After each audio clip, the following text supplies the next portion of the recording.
Hello students, जितने भी students आप लोग यहाँ ललित नारायण मिथिला यूनिवर्सिटी से हो, जिन सभी का फोर्थ सेमेस्टर है, उन सभी का एग्जाम चल रहा है। तो आज हम लोग देखेंगे MIC 4 यानी माइनर पेपर ज्योग्राफी का देखने वाले हैं, सेमेस्टर 4 वालों का। एग्जाम स्पेशल क्वेश्चन रहने वाला है, एग्जाम में यहीं से आएगा। और जितने सारे मैंने वीडियो बनाया हुआ हूँ ये एग्जाम स्पेशल क्वेश्चन पे, सब में यही है कि एग्जाम में यहीं से आएगा, मतलब सिलेबस के अकॉर्डिंग पढ़ेगा तो आएगा ही। तो सिलेबस से ही बनाया हुआ ये क्वेश्चन है और एग्जाम में आप सभी को देखने को मिलेगा, ठीक है। तो स्टार्ट करते हैं आज के सेशन को और देखते हैं कि माइनर के ज्योग्राफी पेपर में कैसे क्वेश्चन आते हैं सेमेस्टर 4 में, ठीक है। और सब्जेक्टिव का बात रहा तो आप सभी को सब्जेक्टिव 7 बजे आप सभी का, शाम के 7 बजे आपको मिल जाएगा, ठीक। तो यहाँ सेमेस्टर 4 रहने वाला है, MIC 4 ज्योग्राफी है। टोटल क्वेश्चन आप सभी को 40 यानी 40 क्वेश्चन इस सेशन में देखने को मिलेंगे। फर्स्ट क्वेश्चन के साथ यहाँ पे स्टार्ट करते हैं आज के सेशन को। यहाँ पहला क्वेश्चन हमारा कह रहा है कि जनसंख्या भूगोल किसका अध्ययन करता है। तो जनसंख्या के वितरण, घनत्व एवं संरचना का करता है, ठीक। सेकेंड नंबर क्वेश्चन में आ जाएगा कि जनसंख्या भूगोल की मुख्य विषय वस्तु क्या है। तो यहाँ ऑप्शन बी हमारा बिल्कुल सही हो जाएगा, जनसंख्या का स्थानीय वितरण एवं विशेषताएं। थर्ड नंबर क्वेश्चन, तीसरे नंबर क्वेश्चन में है कि जनसंख्या भूगोल का सब संबंध मुख्यतः रूप से किससे है। तो ये जनसंख्या भूगोल का मुख्य रूप से है ये मानव एवं उनके भौगोलिक पर्यावरण से। तो यहाँ ऑप्शन बी बिल्कुल सही हो जाएगा, मानव एवं उनके भौगोलिक पर्यावरण से। नेक्स्ट 4 नंबर क्वेश्चन में है कि जनसंख्या के आंकड़ों का सबसे प्रमुख आधिकारिक स्रोत कौन सा है। तो यहाँ पे हो जाएगा जनगणना, ऑप्शन नंबर सी यहाँ पे हमारा बिल्कुल सही होगा। नेक्स्ट यहाँ हमारा 5 नंबर क्वेश्चन में हो जाएगा जनकी का संबंध किससे है। तो यहाँ पे ये जननांकी का संबंध हो जाएगा जनसंख्या के सांख्यिकीय एवं जनसांख्यिकीय अध्ययन से। तो यहाँ ऑप्शन बी हमारा बिल्कुल सही हो जाएगा। नेक्स्ट यहाँ पे हमारा 6 नंबर क्वेश्चन हो जाएगा, जनसंख्या आंकड़ों का प्राथमिक स्रोत कौन सा है। तो यहाँ पे हो जाएगा जनगणना, ऑप्शन नंबर सी यहाँ बिल्कुल सही होगा। नेक्स्ट क्वेश्चन की तरफ बढ़ते हैं। अगले क्वेश्चन में कह रहा है जनसंख्या भूगोल में जनसंख्या वितरण से क्या तात्पर्य है। तो विभिन्न क्षेत्रों में जनसंख्या का फैलाव, ऑप्शन नंबर बी यहाँ पे हमारा सही होगा। अगले क्वेश्चन में देख के तरफ बढ़ते हैं। अगले क्वेश्चन 8 नंबर क्वेश्चन में है कि जनसंख्या भूगोल की प्राकृतिक कैसी होती है। तो सामाजिक एवं स्थानिक होती है, ठीक। तो यहाँ ऑप्शन नंबर सी बिल्कुल सही होगा। नेक्स्ट यहाँ पे हम लोग देखते हैं 9 नंबर क्वेश्चन। 9 नंबर क्वेश्चन में है कि जनसंख्या अध्ययन में निम्न में से किसका अध्ययन किया जाता है। तो यहाँ पे उपयुक्त सभी का किया जाता है, जन्म दर, मृत्यु दर और प्रवास। तो यहाँ पे ऑप्शन वेस्ट हो जाएगा, निम्नलिखित है, निम्नलिखित मतलब वो हो जाएगा नीचे दिए हुए। तो एग्जाम में आप लोग देखिएगा कुछ चेंजेस होगा ऑप्शन में, तो समझ के टिक करिएगा, ठीक है। अगले क्वेश्चन की तरफ बढ़ते हैं। अगले क्वेश्चन में है 10 नंबर क्वेश्चन। ये समझने वाला क्वेश्चन है, ध्यान से देखिएगा। जनसंख्या भूगोल और जानकीकी में मुख्य अंतर क्या है। तो यहाँ हो जाएगा ऑप्शन बी हमारा बिल्कुल सही हो जाएगा, जनसंख्या के सांख्यिकीय पक्ष पर, जबकि जनसंख्या भूगोल उसके स्थानिक पक्ष पर अधिक जोर देता है। तो यहाँ पे हमारा 10 नंबर क्वेश्चन का आंसर ऑप्शन नंबर बी सही हो जाएगा। अगले क्वेश्चन की तरफ बढ़ते हैं। अगले क्वेश्चन में यहाँ पे कह रहा है 11 नंबर क्वेश्चन, जनसंख्या गतिशीलता से क्या तात्पर्य है। तो यहाँ हो जाएगा जनसंख्या में समय के साथ होने वाले परिवर्तन से, ठीक। ऑप्शन नंबर बी यहाँ पे हमारा सही होगा। अगले क्वेश्चन की तरफ बढ़ते हैं। अगला क्वेश्चन है कि प्रजननता का संबंध किससे है। तो जन्म दर से है, ठीक।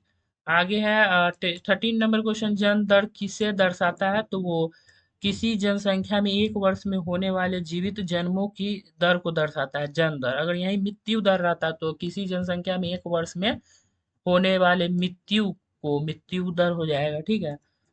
अगला हम लोग का यहाँ पे 14 नंबर क्वेश्चन, मृत्यु दर का संबंध किससे है। तो जनसंख्या में होने वाली मृत्यु से, ठीक है।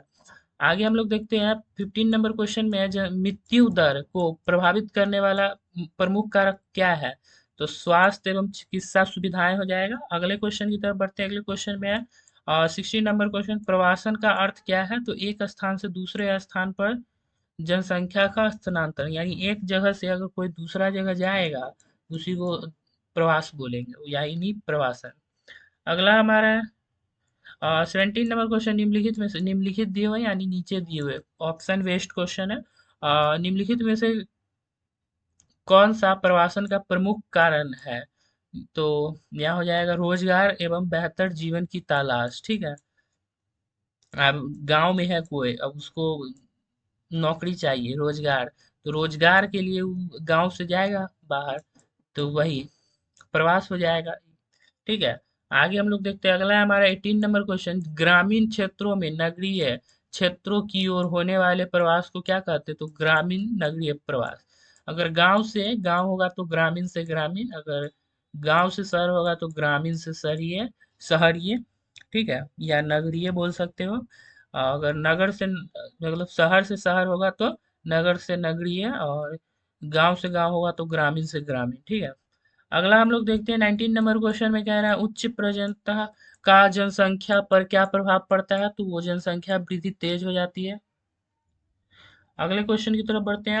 20 नंबर क्वेश्चन में प्रवासन का जनसंख्या वितरण पर क्या प्रभाव पड़ता है?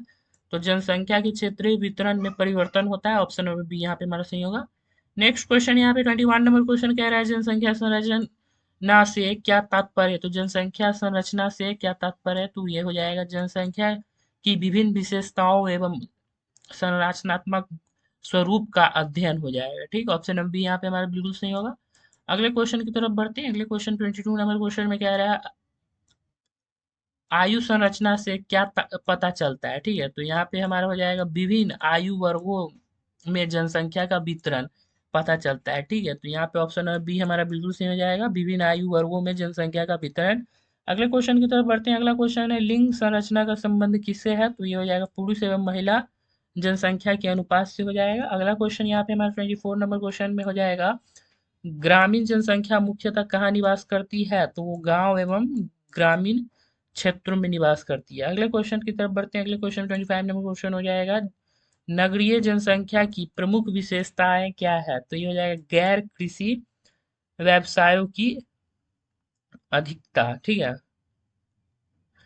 ऑप्शन है बी यहाँ पे हम लोग टिक कर देंगे और सही हो जाएगा। अगला हम लोग देखते हैं 26 नंबर क्वेश्चन, व्यावसायिक संरचना से क्या तात्पर्य है? तो ये हो जाएगा विभिन्न व्यवसायों में कार्यरत जनसंख्या का वितरण। ठीक, आगे हम लोग देखते हैं 27 नंबर क्वेश्चन, साक्षरता का संबंध किससे है? तो पढ़ने लिखने की क्षमता से है। तो जैसे साक्षरता वही हो जाएगा, पढ़ने लिखने की क्षमता को साक्षरता कहते हैं, ये भी लिख सकते हैं। ठीक है, आगे हम लोग जो है कि 28 नंबर क्वेश्चन, जनसंख्या की धार्मिक संरचना किस आधार पर निर्धारित है? तो यहाँ पे हो जाएगा विभिन्न धर्मों में जनसंख्या के वितरण के आधार पर निर्धारित हो जाएगा।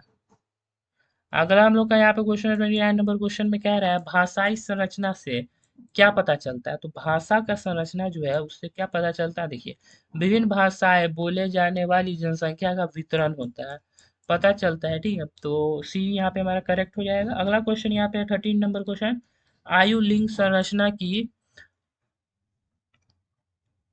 प्रदर्शिता करने के लिए किसका उपयोग किया जाता है? तो यहाँ पे जनसंख्या पिरामिड का किया जाएगा। ऑप्शन नंबर सी यहाँ पे सही होगा। अगला क्वेश्चन यहाँ पे 31 नंबर क्वेश्चन,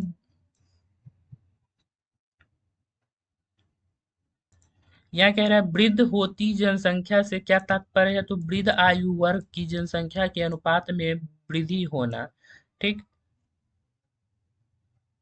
आगे यहाँ पे है कि वृद्ध होती जनसंख्या का मुख्य कारक क्या है? तो यहाँ पे हो जाएगा जन्म दर में कमी और जीवन प्रत्याशा में वृद्धि होना। ऑप्शन नंबर बी यहाँ पे हमारा सही होगा। अगला 33 नंबर क्वेश्चन कह रहा है, लिंगानुपात से क्या तात्पर्य है? तो यहाँ पे 33 नंबर क्वेश्चन का आंसर हमारा ऑप्शन नंबर बी हो जाएगा, पुरुष और महिलाओं की संख्या के बीच अनुपात। ठीक है, अगला हम लोग देखते हैं 34 नंबर क्वेश्चन कह रहा है, घटते लिंगानुपात का प्रमुख कारक क्या हो सकता है? तो यहाँ होगा लैंगिक भेदभाव एवं कन्या भ्रूण हत्या। कन्या भ्रूण हत्या हो जाएगा, यानी गर्भ में ही बच्चे को खत्म कर देना है। ठीक है, और लैंगिक भेदभाव, अब वहाँ पे आप लोग देख लीजिएगा, अगर लैंगिक भेदभाव दिया हुआ है, कन्या भ्रूण हत्या नहीं दिया है, तो इस पे टिक कर दीजिएगा, और नहीं तो ये वाला लैंगिक भेदभाव ना देकर कन्या भ्रूण हत्या देगा तो कन्या भ्रूण हत्या पे टिक करिएगा। अगर दोनों है तो दोनों पे टिक करिएगा, कंफ्यूज नहीं होना है वहाँ पे। ठीक है, अगला क्वेश्चन है 35 नंबर क्वेश्चन, घटती प्रजननता का जनसंख्या पर क्या प्रभाव पड़ता है?